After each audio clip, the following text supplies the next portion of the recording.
તો વાત કરીએ પોરબંદરની, તો પોરબંદરમાં હાલ આકરા તાપ પડી રહ્યો છે અને જેના કારણે જે ગરમીના લીધે લોકો ઘરની બહાર નીકળવાનું ટાળી રહ્યા છે।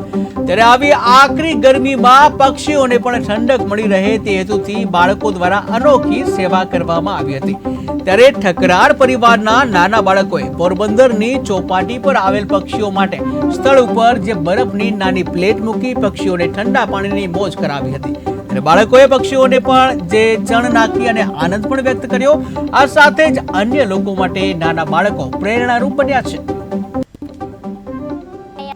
ચોપાટીમાં તો આપણે બધા આ કબૂતરને ગરમી ના થાય એટલે અમે અહીંયા આવ્યા છે।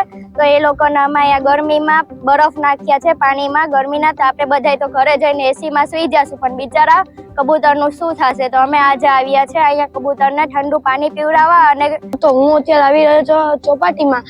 બધા પક્ષીઓ, વિદેશી પક્ષીઓને ગરમી થતી હોય એટલે મેં બધા કુંડામાં નાખ્યા છે બરફ, અને કબૂતર પાણી પીવે છે, નાય છે। પણ આપણે તો એસીમાં સુઈ જશું, પણ કબૂતરનું શું? કબૂતર ગરમીમાં એમને ગરમી ચડશે એટલે અમે બધા કુંડામાં બરફ નાખ્યા છે।